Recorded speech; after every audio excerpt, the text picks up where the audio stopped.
Thank you for hanging out with me today. I'm JB Bryan, President and Chief Investment Officer at JB Bryan Financial Group, the home of AfroEconomics. Thank you so much for sharing your time. I think of this time as a lunch and learn.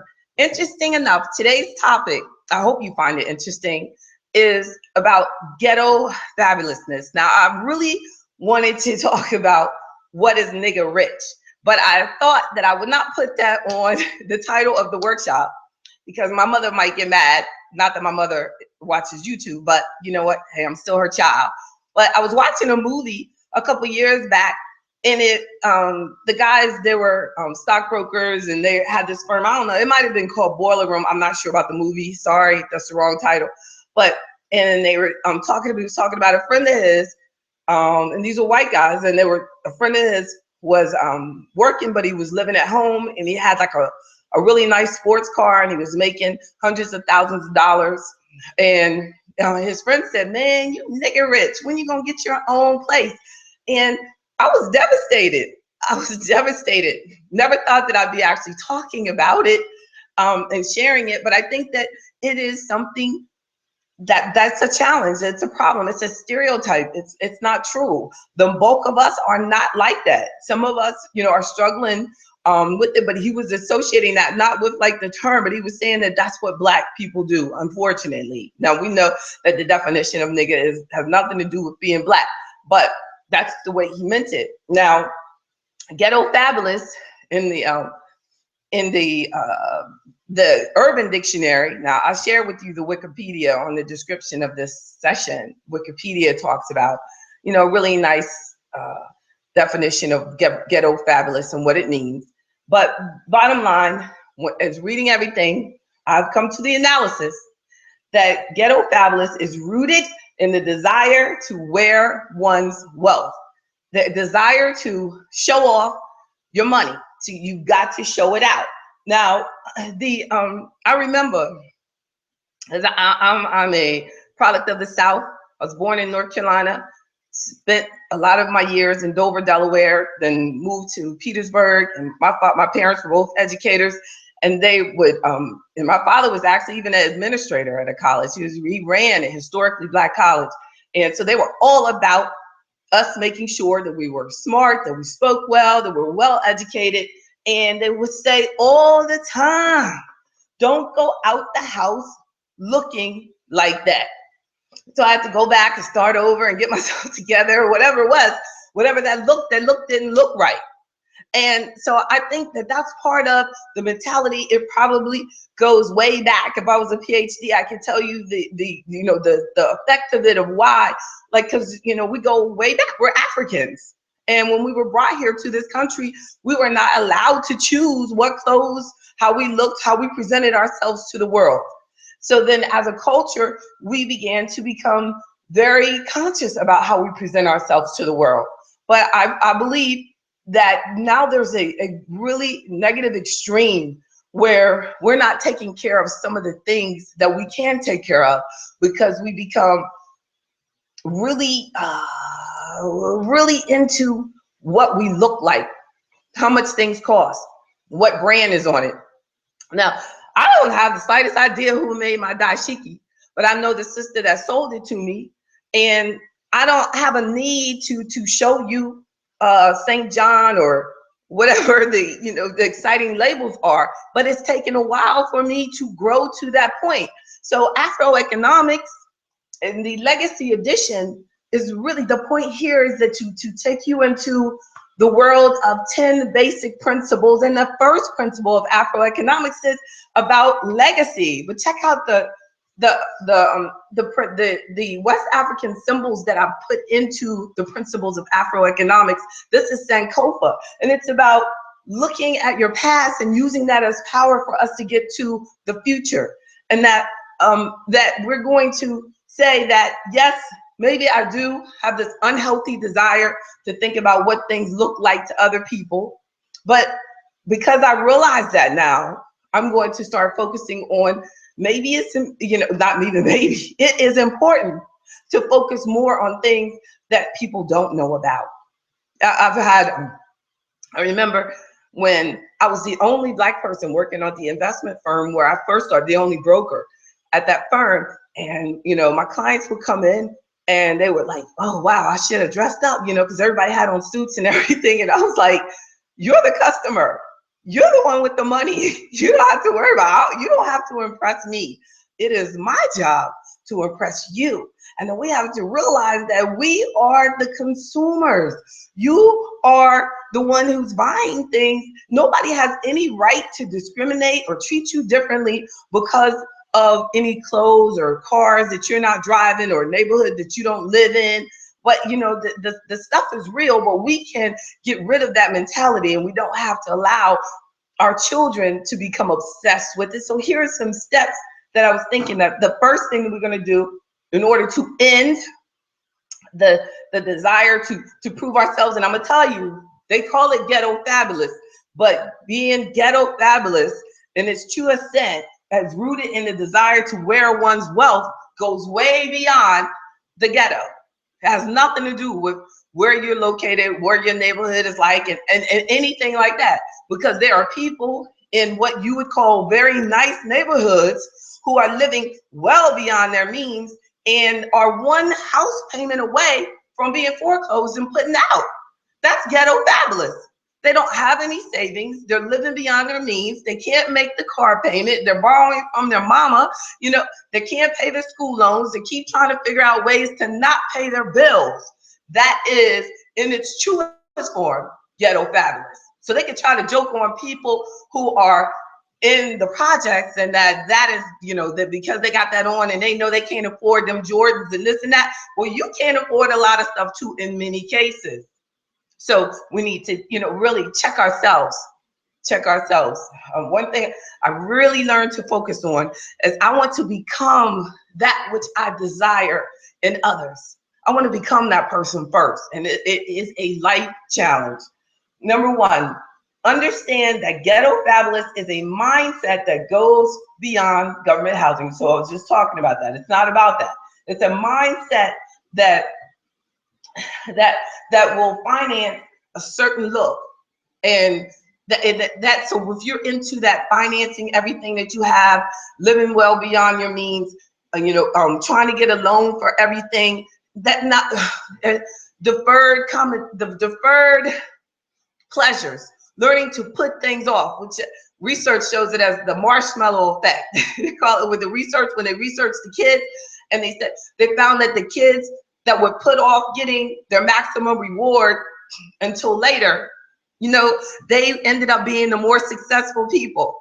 And so it's amazing, but it's something that we have to think about. So then number two, so stop seeing things as I capitalize that thought, things as valuable. Things are not, in many cases, these things that we buy to carry on ourselves, to wear on ourselves, these clothes, these are not, you know, valuable. They're not going to increase. They're not assets. They're not increasing in value if you were putting those things into investments and things that were going to give you value over the long term, not just, you know, putting all of your money. When I look at things, I look at the price tag as a business owner, I'm constantly thinking, Lord, I could buy a computer with that. Or I could buy, you know, I could pay, you know, somebody's week's pay with that. So we have to really, you know, realize that we want to put our money into things that are going to increase in value, and that's going to kill that mentality of Ghetto Fabulous. Number three, consider buying used, visiting the thrift shop. If you must have it, then try to buy it at the best price that you can find it, at the lowest price. But don't use that as an excuse to always go and take advantage of sales. I honestly only shop when I need something. When I purchase things, I'm telling you, this is true. When I purchase things, it's because I honestly feel like I need it. I honestly feel like I have to need it.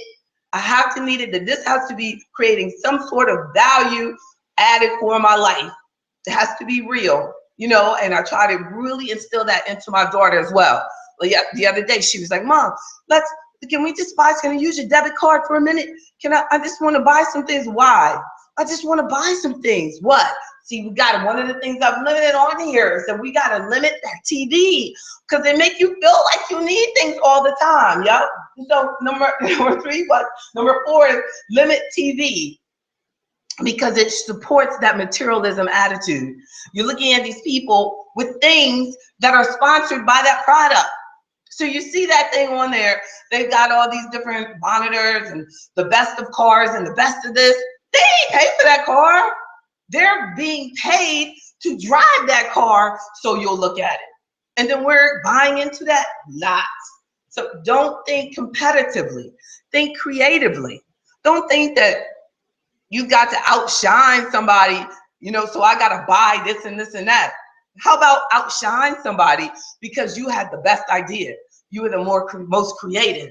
You're the one who's learned how to maximize the most out of using and spending the least. That's phenomenal. What about organize your life? Get rid of the old stuff. Number 6 is organize your life. Get rid of that old stuff. Give away more.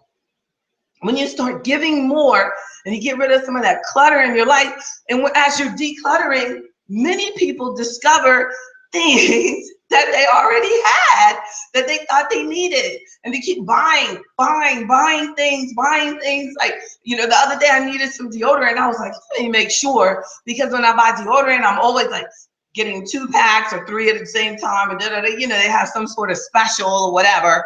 Now I don't do that, like where they say if you buy 2 shirts, you get the 3rd one free. No, if I only need 1 shirt, but you always need deodorant. But you check first before you really find out if you really need things. Sometimes we're just so busy that we don't have time to actually make sure that you don't already have it. You just decided that you needed it. And number 7 is find better ways to be entertained. Find cheaper ways to be entertained. It's very expensive to just go out to dinner and a movie, and it's a lot of pressure on our brothers who are working hard and they want to date us for them to have that type of pressure. So be open to, we can do this, or we can meet at the park. We can, I can bring a sandwich, you bring a sandwich, and let's just talk at the park. And that doesn't mean just because you might have the money and he doesn't mean you have to pay for him, which I had to learn myself.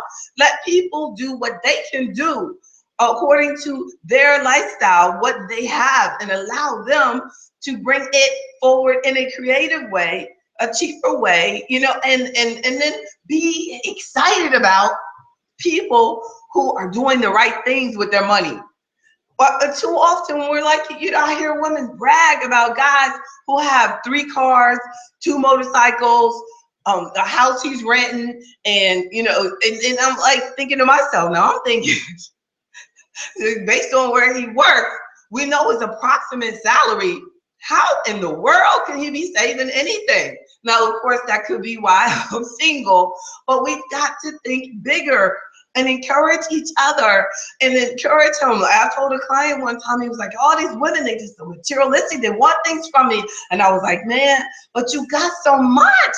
So it's easy for you to attract that type because you show all your wealth.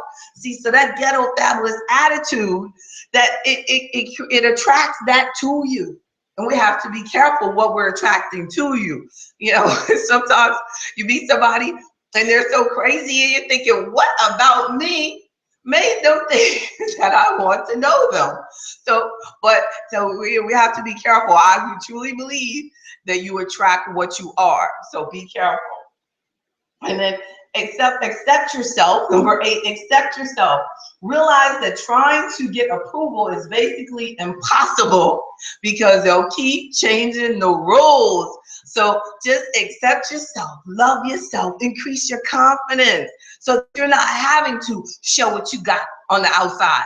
That you've got your 3 months emergency fund set up, you got your retirement going, that you are hanging out following Bryan on the regular, and that you've read AfroEconomics.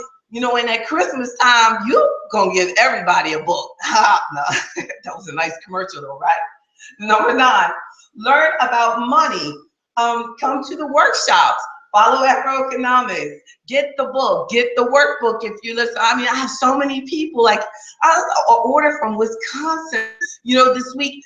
That was actually, yeah, it was last week, like several from like out west. So, they can't come to my workshops in Washington, D.C. August 6th, but they definitely can get the info to themselves. And I'm just like really excited about people who are excited about changing their life, because we can do it. We have to believe it. We have to believe it. So what are the conversations that are around you?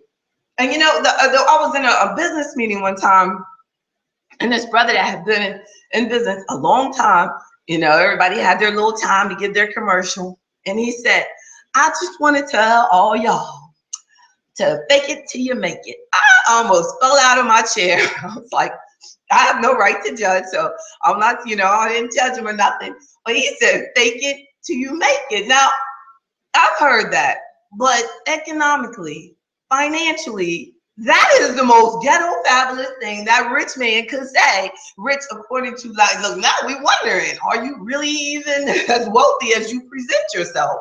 So, because most true wealth, you can't carry it around with you. You can't take a retirement account, post it on your shirt, and show it that you got a $500,000 saved, and you got that $1 million saved up, 2 million, 3 million, 5 million, and this and that, you can't. No, so, and that might be why we really do focus a lot on, when we do start investing, we feel a lot more comfortable with real estate, because real estate gives you a thing you can touch and this and that, but we have to be diversified. Have some real estate, have some investments in the stock market, the bond market, things like that, and talk with an investment advisor like myself about your entire portfolio, everything. Don't just go out there buying things without talking to an investment advisor that has no connection to anything. I'm not connected to products. I'm not connected to real estate. I'm not connected to anything but you. As a registered investment advisory firm, our job is to take care of you according to your specific goals, your specific financial needs. If you decide that you want to have some real estate, some stocks, some bonds, and that's when we go and get it. So there's so many things that you can do, but we have to be careful of what are the conversations around you. I do not believe that you have to fake it until you make it. You've already made it when you change your mindset into that one of, I'm going to follow the 10 principles of AfroEconomics. I'm going to get my legacy straight. I'm going to increase my knowledge. I'm going to invest on the regular. I'm going to protect my health. Black health and black wealth. The 10th principle of AfroEconomics is real.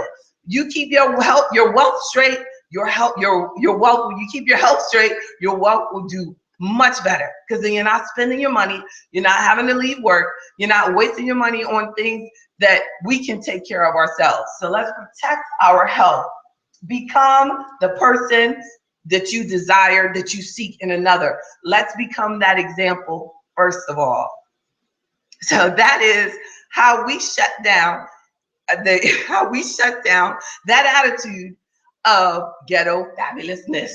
No more ghetto fabulous, no more nigga rich, none of those negative stereotypes. AfroEconomics, that's what you want. I got a new t-shirt I'm coming out with. I am AfroEconomics. That's you, that's me. That's what we're going to do.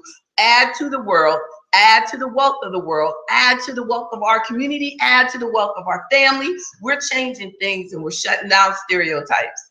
I'm JB Bryan, the President and Chief Investment Officer of JB Bryan Financial Group, the home of AfroEconomics.